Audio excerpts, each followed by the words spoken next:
Right breaking చూస్తున్నాం. AP శాసనసభలో సభ్యులకు సీట్లను కేటాయించారు. డిప్యూటీ స్పీకర్ రఘురామకృష్ణరాజు సూచనల మేరకు సీట్ల కేటాయింపు జరిగింది. సీనియారిటీ ప్రాతిపదికన శాసనసభలో ఎమ్మెల్యేలకు సీట్లను కేటాయించారు. సీట్ల విషయంలో ఏదైనా సందేహాలుంటే సిబ్బంది సహకారం తీసుకోవచ్చని ఎమ్మెల్యేలకు స్పీకర్ సూచించారు.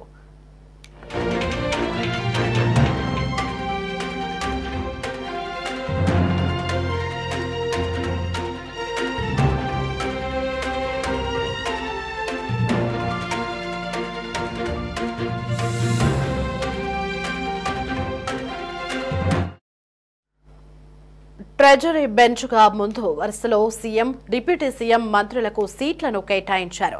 అనంతరం చీఫ్ విప్లకు సీట్లను కేటాయిస్తూ నిర్ణయం తీసుకున్నారు.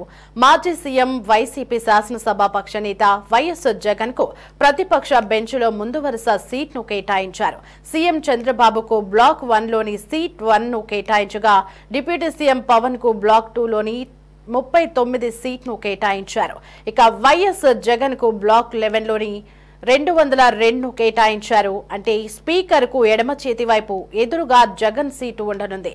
అప్పటి ప్రతిపక్ష నేత, ప్రస్తుత సీఎం చంద్రబాబు గతంలో కూర్చున్న స్థానంలో జగన్ కు సీట్ను కేటాయించారు.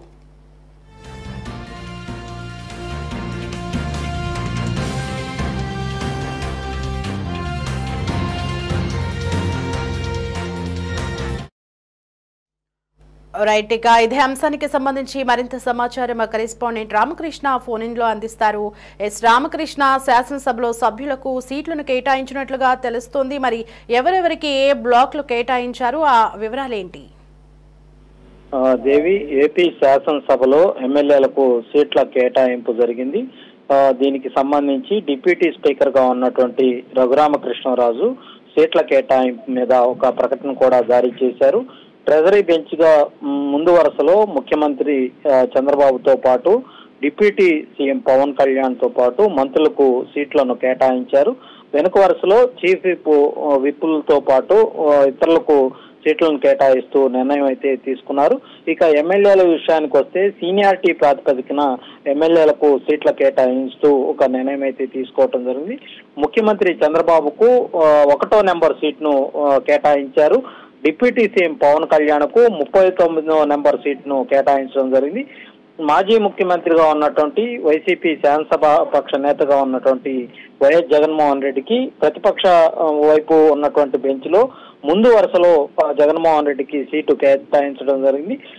ఏపీ అసెంబ్లీ ఎన్నికలకు సంబంధించి వైసీపీ గత ఎన్నికల సందర్భంలో 11 సీట్లకు పరిమితం కావాల్సి వచ్చింది. దీంతో కనీసం ప్రతిపక్ష హోదా కూడా దక్కనటువంటి పరిస్థితి అయితే ఉంది.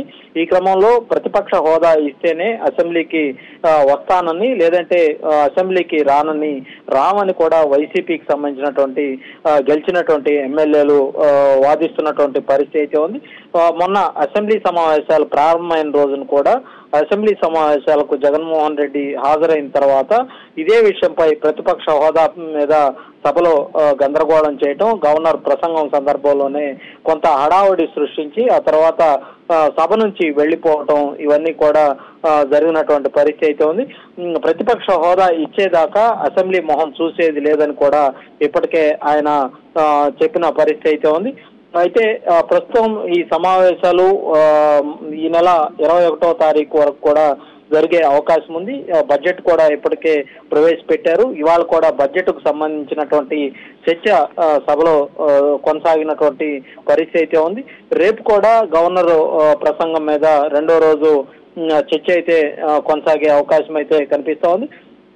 ప్రతిపక్ష హోదా ఇవ్వనందున ఈ సభకు రాలేమని కూడా, సభను బాయ్కాట్ చేస్తున్నామని కూడా ఇప్పటికే జగన్మోహన్ రెడ్డితో పాటు వైసీపీకి సంబంధించినటువంటి ఎమ్మెల్యేలు వెళ్లిపోవటం. ఈ సమయంలో శాసనసభలో సీట్ల విషయంలో డిప్యూటీ స్పీకర్ రఘురామకృష్ణరాజు తీసుకున్నటువంటి నిర్ణయం ఒక రకంగా చెప్పాలంటే ప్రతిపక్షం వైపు ఉన్నటువంటి గ్యాలరీకి సంబంధించి అక్కడ జగన్మోహన్ రెడ్డికి ముందు వరుసలోనే ఆయనకు సీటు కేటాయిస్తూ డిప్యూటీ స్పీకర్ గా ఉన్నటువంటి రఘురామకృష్ణరాజు ఒక ప్రకటన చేయటం రకంగా ఒక మంచి గుడ్ న్యూస్ అనే చెప్పాలి అది జగన్మోహన్ రెడ్డికి. అయితే జగన్మోహన్ రెడ్డి ప్రతిపక్ష హోదా ఇవ్వనప్పటికీ ఆయన కూర్చునే సీటు విషయంలో మాత్రం ప్రతిపక్షం వైపు బెంచ్ ఏదైతే ఉంటుందో దానికి తొలి వరుసలోనే జగన్మోహన్ రెడ్డికి సీటు కేటాయించినటువంటి పరిస్థితి ఉంది Devi. Right Ramakrishna, thanks for the update.